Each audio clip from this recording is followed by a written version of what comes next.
Everybody, welcome to my channel. I have two cards today for Blue Night rubber stamps using the new stamp Cattails and lily pads. So we're going to create two different cards using two different kinds of watercolor pencils. This is the stamp set. It's cut 3 stamps. It has 2 little frogs and then the beautiful cattails and lily pads. I'm going to be using the Cloudy Sky set for paper. This is available through Blue Night rubber stamps. And I'm going to be using Derwent Inktense pencils to color in. And I'll tell you a little bit about that medium once I get to that part.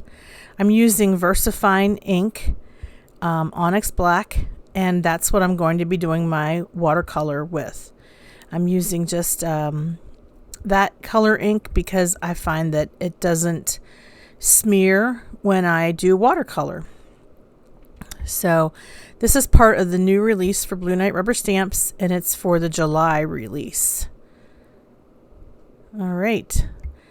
I'm going to be using some water brush pens, and then again I'm using the Derwent Inktense watercolor pencils. These pencils are really good for watercoloring. They're ink-like pigments, and when you add water, they get more intense. I mean, that's why they call them Inktense. I don't know. They are good to be applied dry and then add wet, or you can make your pencil wet to the dry page. The color becomes permanent once it's dry, and it's like an ink, and it stains your paper. And it can be layered to keep the colors vivid or to add more intensity to the colors. And you can use them on ceramic, wood, fabric, as well as paper.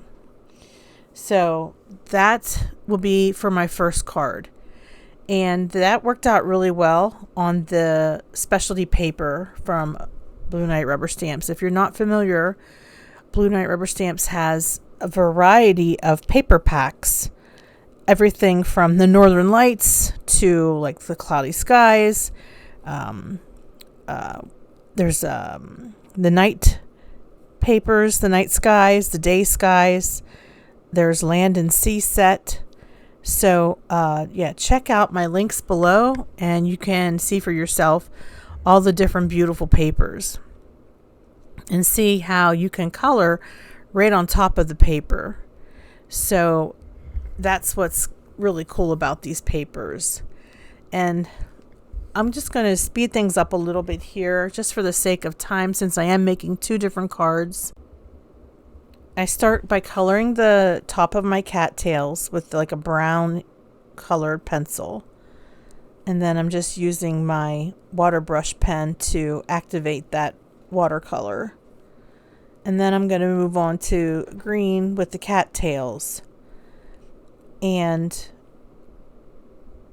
I just think this background works out really well. And I'll tell you, I was just thinking about and why I picked this piece of designer paper. I was thinking about different ponds with lily pads and cattails that are around here where I live. I live in Western Pennsylvania. I live in the mountain area. And the water sometimes look green. And so I thought that would look kind of cool.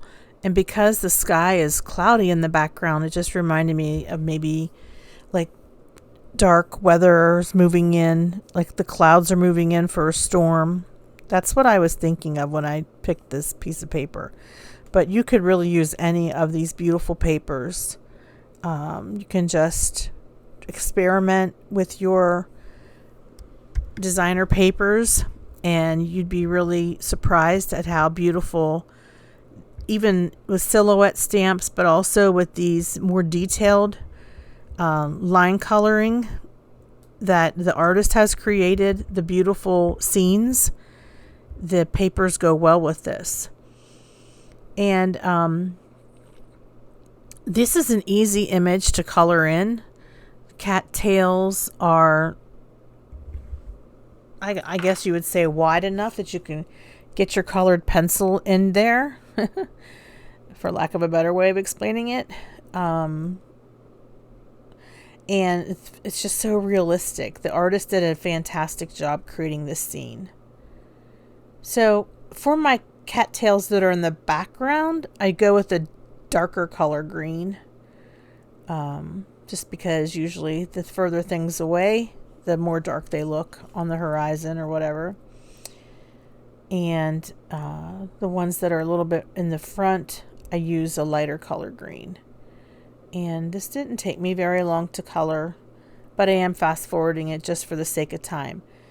At the base of the cattails, I actually color that in with some brown because it looks like they're, well, I looked at the cling holder that comes with this. So when you get a stamp from Blue Knight Rubber Stamps, it comes on a laminated piece that you can store your stamps on. And I was looking at the way the artist colored it, and I noticed that the bottom was brown. So I thought that's gonna really look nice.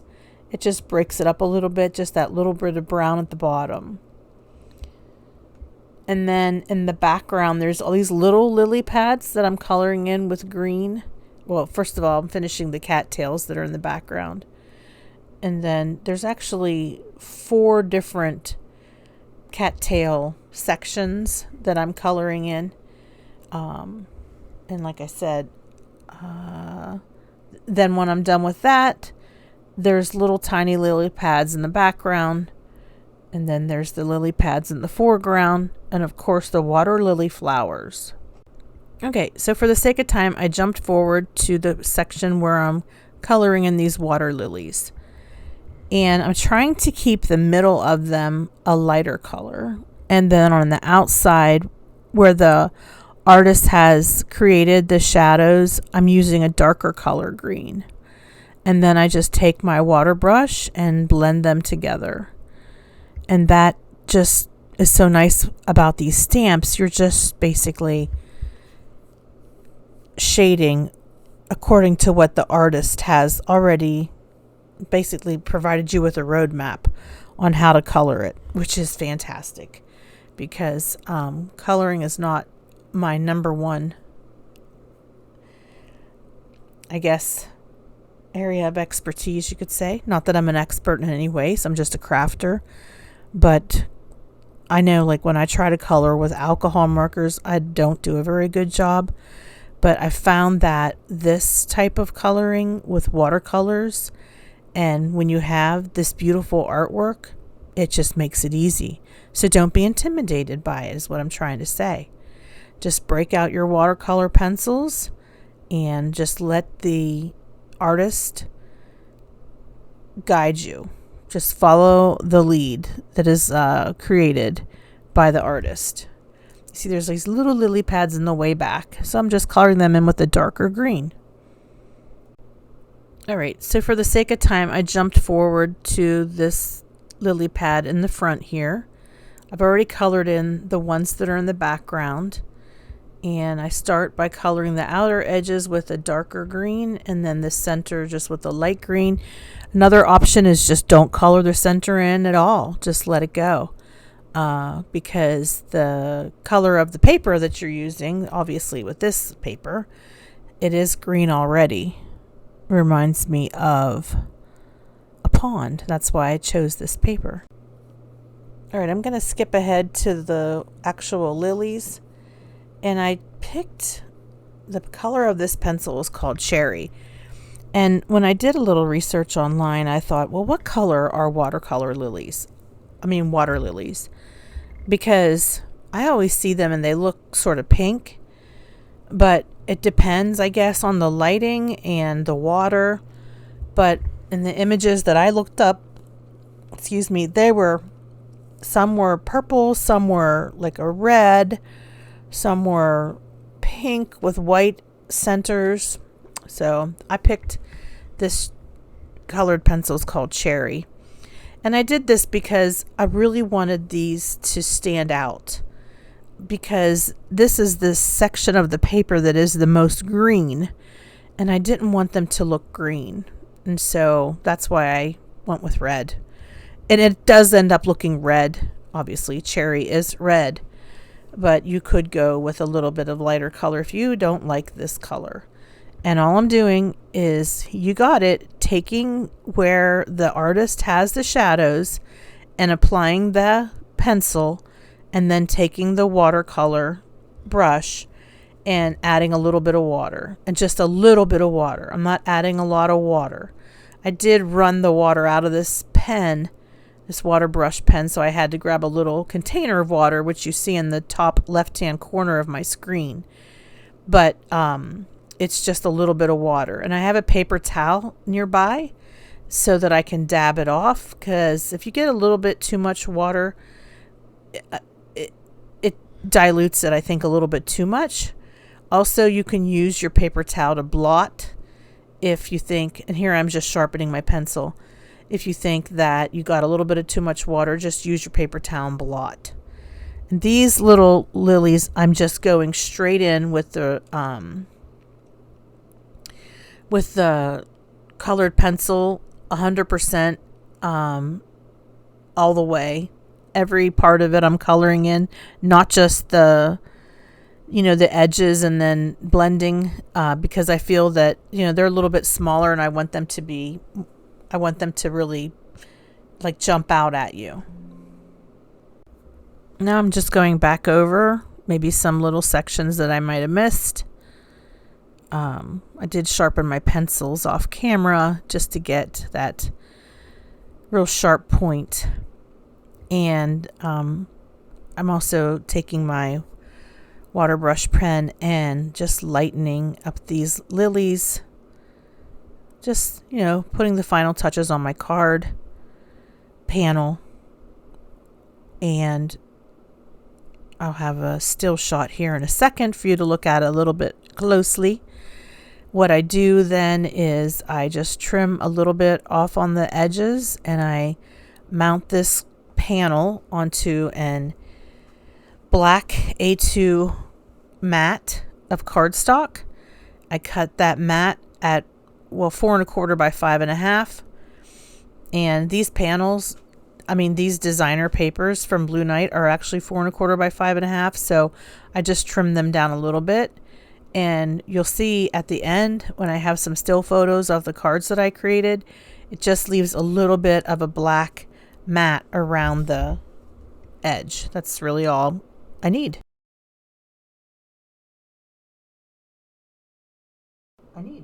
Again, this stamp set comes with 2 little frogs. I did not stamp them on this card. I did on the next card.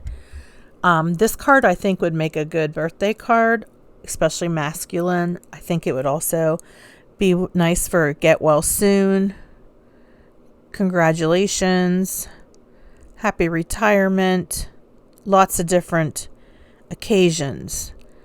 You could even use it for a sympathy card. So later on, when I make this card again to use in my everyday card giving, I might put one of those sentiments on. I just might keep it blank and then add that sentiment when I need it. All right, my next card, I'm going to stamp on watercolor paper. My watercolor paper is from Northwoods Rubber Stamps. It's a nice thin watercolor paper, and it's also very smooth. So it doesn't have a whole lot of tooth, but it does hold the watercolor well without pilling. Again, I'm using VersaFine Onyx Black ink. This is the original VersaFine, not the VersaFine Clair. You don't want to use the VersaFine Clair when you watercolor. It's a pigment ink and it'll smear. And I'm just pressing that with my little tool there, trying to get a nice impression. I leave the stamp in the MISTI in case I want to go back and restamp. So you can do that after you're done with your watercolor. If you feel like the black lines got a little bit too drowned out by the watercolor, you can put your paper back in and stamp again, but you have to make sure you put it in the same exact spot. Otherwise, you'll get like double vision. It's not good. Okay, it looks like double vision anyway. So I'm using Tim Holtz watercolor pencils. This is set 1 and set 2. And I don't know which colors I actually end up using. Sorry, I should have made a note of the colors that I end up using. But I use the greens and the blues and the browns. I can tell you that. And I'm just taking a regular paintbrush, very fine tipped. It's got a really small fine tip. And I am making it like just a little bit wet. And then I'm dipping it into my color that I want to color the cattails with. I'm also using my glass mat. So I have a little bit of a little small tiny puddle of water to the right, and I'm just using that to refresh my color, maybe dilute it a little bit. The more water you add, of course, the lighter the color will be, and just basically having a good time creating with these. I kind of got a little bit heavy-handed here, probably because I was rushing a little bit. Yeah, but you don't really see that at the end. But what I'm doing here is just making my paintbrush a little bit wet, and then adding it to the watercolor pencil, and that's how I'm getting that color to come up and put it on my brush. Just there's different techniques you can use with this medium. I do like these watercolor pencils. They are more your traditional watercolors when you use them, whereas the Inktense reminds me more of, I don't know, painting with ink. Just it's a different medium. It's not the same, but they're both equally easy to work with, because again, the image is user friendly. So don't be intimidated by this beautiful detailed stamp. It is easy to color this in with your watercolors. Now I'm speeding things up a bit for the sake of time. I'm a slow crafter, so I do not craft this quickly. This is where I thought, oh, I forgot to use brown at the bottom of these cattails, but it's okay. If you get to that, let it dry and then go back in with your darker color. Don't keep applying different watercolors on top of each other. You let your section dry a little bit, and then you can always go back later, make it a different color. You'll see what I mean towards the end when I address that here. And just like with my first card panel, I'm doing the same type of technique.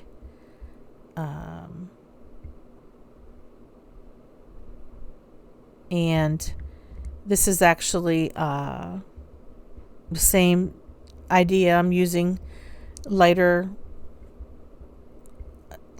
color greens for my cattails, like the reeds, using a brown for the actual cattail part of it. I don't know what it's called. It reminds me of something like cotton, but it's brown. I'm sure there's a technical name for it. If you know what it is, you can leave me a comment. I'll get a chuckle out of that. Speaking of which, if you're new to my channel and you like watching my tutorials, I would encourage you to please subscribe to my channel and click the notification bell to be notified of when I post. If you click the bell, it'll tell you that you can pick all notifications, and then you'll be notified. So I'll be posting once a week for Blue Night rubber stamps. I took a break from doing design team work. I stopped. It was probably December. I just needed a break. I was getting burnt out, and I work full time. It's really hard to make these videos. It might seem easy, but it takes a lot of time to make these videos and edit them. So I just couldn't keep up. So when I saw Lynn, the owner of Blue Knight Rubber Stamps, Lynn and Scott, I saw them at the stamp show in Allentown, Pennsylvania. She asked if I would do guest design in July. And then she followed up with a phone call this week and asked if I would join the team. And I said, of course, yes. I think I can manage 1 video a week, 2 cards a week, and 1 blog post a week. Now, there might be some times when life just gets too hectic and the video is extra short, so you'll just have to bear with me, guys. Doing the best I can with the time that I have. So thank you to Blue Knight Rubber Stamps, Lynn, and everybody on the design team for being so welcoming and so sweet about me coming on. Really appreciate this opportunity. I'm skipping forward a little bit to show you me watercoloring the water lilies, and I'm using purple. I think this is Villainous Potion, Tim Holtz. Of course, my favorite color is purple, so when I saw that you do see in nature purple lilies, I thought, yes, that's the color I'm going to make mine. And I'm still using that same small, fine-tipped ink. I mean, not ink. Oh, yeah. Paintbrush. Really? Oh, I must be tired. So today's the 4th of July that I'm filming this. Well, I filmed it a while ago, but today's the 4th of July that I'm doing my voiceover.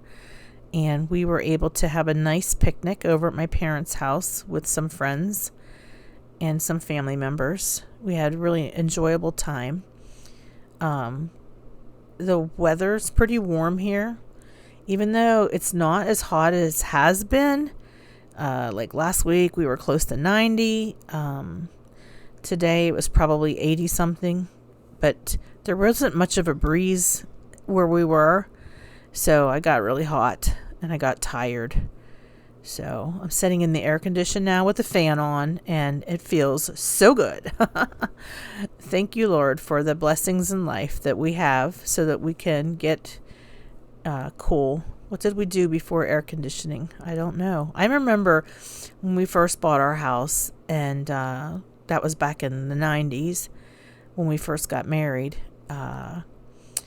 We didn't have central air, and we couldn't put any window units in because all of our windows are, well, back then all of our windows were like vertical windows instead of horizontal. I forget what that's called. I forget what those are called. But by the way, I'm jumping forward here to the water itself, and for this I'm using light blue and some water, and just like making it diluted so that it's not like the deep blue, but just a light blue. Anyways, back in the day, we didn't have central air when we first moved here, which was fine because, you know, I worked at an office and I could get out of the heat at least during the day. And it was like, okay, well, my office was air conditioned. My husband works construction, laying blacktop, and I thought, if he can handle it, then I can handle it. I'm not going to say anything. I mean, of course, I complained a little bit, but, you know, we were like very young and very poor. So we just did not have the money to do a project like getting central air installed. Well, then I started working from home, and then I was home all day long, and it just felt like I was baking inside the house. I mean, I had to work. I had to be at the desk doing my work. So I was miserable. So finally then we did get central air, and we were both very pleased with it. Even my husband, who is a hardened construction worker, likes having the air when he gets home. So, I mean, he's been out in the heat all day, is dehydrated and sweated all day long. And he definitely appreciates it. So, again, thank you, Lord, for the many blessings that we have. and Central Air is definitely one of them. I'm not going to lie to you. That might sound petty, but that's my life, and I definitely appreciate it. Don't take it for granted. I'm done watercoloring. I'm going to show you how I created the clouds for my background. So I have the Blue Night rubber stamp cloud stencil, and I'm just using some ink. I used Catherine Polar inks. My ink dauber just basically has a lot of ink loaded on it from the last time I used it. So I don't even have to re-ink it. I'm just using, I don't wash my ink daubers. I just, whatever ink is on there, if I don't like the color, I wipe it off on a piece of paper and pick it up a different color. I mean, I have ink daubers for different colors, but anyways, all I'm doing is taking the stencil and moving it slightly each time to the left or to the right, so that it's not the repeating pattern, but a more natural cloudscape. And I'm trying not to make clouds directly over what I just watercolored. That's my plan there, but it's just a very lightly inked cloud background. Not heavy-handed, not too many clouds. And then I take a look at it and I'm like, maybe I can add a little bit more here and there. And I just, move my stencil around to different spots. And I'm holding it up to get a look at it and going back in. And just, this cloud stencil is great. It has two sides, and you can practice this technique on a piece of regular copy paper until you get the handle of like how to make these clouds, but it is easy. You just need to make sure that you slide it to the left and to the right to get different pattern each time. Okay, I put my image back in my MISTI, and I'm going to stamp the frogs. I have a piece of acetate, which is basically just clear plastic, and if you don't have acetate, you could just use a piece of cellophane envelope from your stamp that you get. I'm just going to put a couple cute frogs in here. These frogs are adorable, let me tell you. And I end up stamping 3 different frogs. Well, there's 2 different frogs that come in the stamp set, and I stamp one of them twice so that I have a total of 3 frogs on my panel. All right. And I'm using that Versa fine ink. It's really important to make sure that you wipe off your acetate.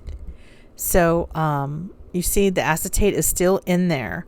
And I took a towel and I wiped it off before trying again as to where I want to position these frogs. Just be really careful, you guys. Make sure you wipe that ink off of your acetate, because you don't want to stick it back in the next time you go to use it and smear ink all over your project. Ask me how I know, because I've done it before where I thought I cleaned my acetate well and there's still like a little bit of smidgen of ink on it, and I go to use it again because I just use the same piece over and over again, and then I accidentally get a little bit of ink on my project that's pretty much completed. Then I have to start all over again. So it takes me a while. I fiddle around with this for a little bit to get just the right position where I want these frogs to go. All right, I think, I removed the acetate. I'm going to go ahead and ink these up. And this is for real. This is going directly onto the watercolor panel. And at this time, the panel is dry. Everything has dried. I really like the shading on this one, I do have to say. Keeping the centers of those lily pads light, really just so cool. Looks great. I'm really pleased with how this turned out. It's such a pretty scene. Again, if you hang tight for just one more minute, you'll see the finished cards. It'll be some still photos. If you like this video, please give it a thumbs up. Please leave a comment. I love seeing your comments. I love reading them, and appreciate those of you that do take the time to leave a comment. It means a lot to me.